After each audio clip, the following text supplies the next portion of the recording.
Welcome everyone. This is your Suits and Vans Realtor man, Marcus Smith, the founder and team leader of the Marcus Smith Real Estate Team at Keller Williams Elite in Oklahoma City. Today's Smith Talk Tuesday episode is Buyers Beware of For Sale by Owners, or commonly referred to as FSBOs. There were a couple of incidences that happened to a couple of my new buyers from last week, and I definitely want to share kind of one of the experiences for you to show you buyers the importance of hiring an experienced and licensed realtor or real estate agent to represent you and to protect your best interests when dealing with for sale by owners. So here's one of the examples that occurred to one of my now new buyers. Hi, I'm Marcus Smith, the team leader of the Marcus Smith Real Estate Team, Keller Williams Elite. How can I help you? Yes, my name is John Doe, and I submitted an offer with a for sale by owner yesterday for a house that was $200,000, and I submitted an earnest money check for $8,000 that was made out to the actual sellers per their request of the contract. Two major issues that I hear right off the bat. One, you deposited or dropped off an earnest money check for $8,000, which is 4% of the purchase price. One, usually even the maximum is usually around 1% of the purchase price. And at the end of the day, the earnest money is really negotiable. I know there have been discussions about actually removing that section from the standard overhead contracts because it is so arbitrary. So that's problem number one. 4%, you should have been able to get away with putting at least a minimum of, I would say, at least $1,000 down, maybe $2,000 max if we're looking at the 1%.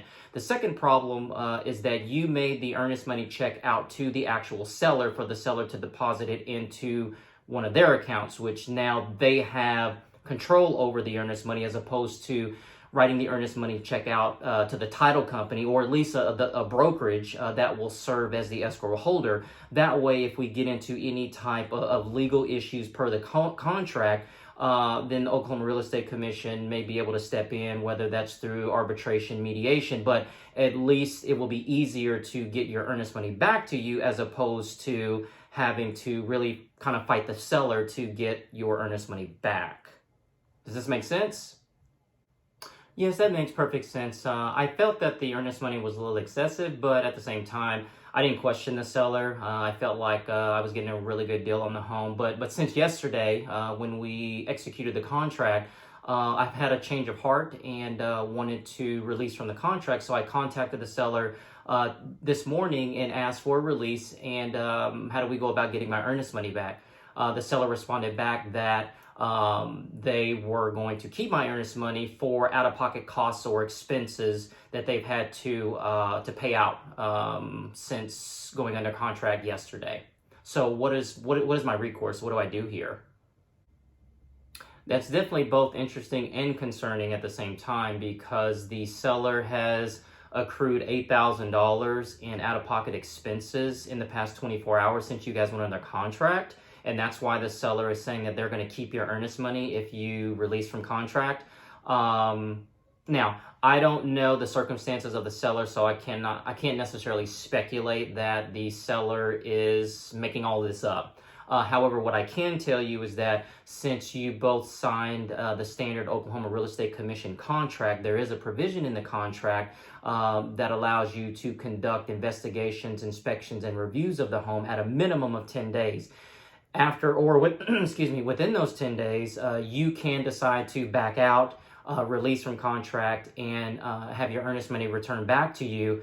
Really, no questions asked here per the contract. It's embedded in the contract. However, this is also problematic. Your case is also problematic because you wrote the earnest money check out directly to the actual sellers of the home as opposed to writing the check out to a real estate brokerage or, more importantly, a title company, because the title company can serve as escrow and they get to control where the earnest money goes. And if you have to go through arbitration or mediation per the contract, then it may be even more difficult for you to get your earnest money back because the seller is actually holding your $8,000 earnest money check.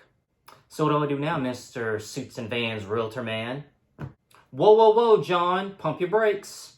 There are a couple of options that you have here. The first is to submit a formal release of contract and earnest money. Once you submit that to the seller, if the seller doesn't sign or refuses to sign and give you your earnest money back, then per the contract, you can go through mediation and arbitration. Now, if you're unsuccessful going through mediation and arbitration, then at that point you may want to hire an attorney and go that route, which of course is going to cost you money for attorney's fees. But at that point, those are really the only options that I can think of at this time. I'm not an attorney. I cannot provide you legal advice per se. So any additional questions in regards to going the legal route, you would definitely have to reach out to an actual attorney. I should have just come and used you to begin with, shouldn't I? The moral of the story, buyers, especially when dealing with challenging for sale by owners, is to hire a licensed and experienced realtor or real estate agent to work on your behalf and to protect your best interests. And let me back up. I'm not saying that all for sale by owners are challenging, but I will say there are a lot of them out there that are.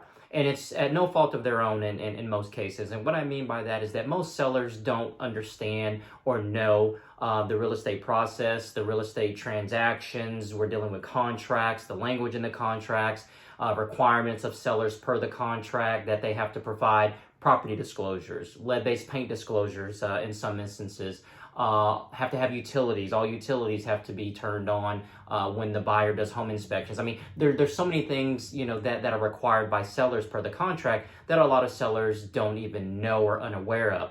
The buyer that I used in this example for today had never even seen property disclosure statement from the seller, nor did the buyer know to even ask or request property disclosures from the seller. So, which also highlights once again the importance of hiring a licensed and experienced realtor or real estate agent, because we are the ones who are going to be acting on your behalf and serving your best interest. Because remember, at the end of the day, we are dealing with binding contracts, okay?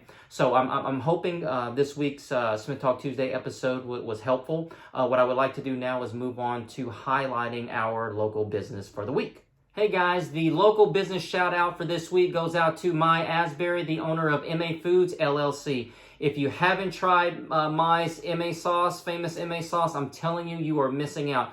Go to her Facebook page right now and you can see the dozens of comments from those that are actually, or videos that she's posted of people actually trying the sauce right then and there. So that way you can see their real reactions to the sauce. But more importantly, Mai also provides meal prep services. So that's definitely something to look into as well. Whether you're currently receiving meal prep or you're thinking about meal prep services, definitely reach out to Mai soon and she'll definitely get you taken care of. Mai is also a member of the USPCA, which is the United States Personal Chef Association. So that's good to know too. She's going out doing her due diligence, but more importantly, Mai's out there hustling and grinding. I've known Mai for several years now. And I'm so happy to see the growth in her business that just started out a few months ago. So definitely reach out to her. She would definitely love your support. I'm definitely supporting her as well. And also the weekly winner. I told you guys as part of the Smith Talk Tuesday episodes and giving a shout out to a local business. Mai has donated a $25 gift card to drumroll Chick-fil-A. So I will post the winner in the video as well. In order to find out who the winner is, you have to watch the video. But thanks again to Mai and MA Foods LLC, and we wish you nothing but the best. Have a great day, guys.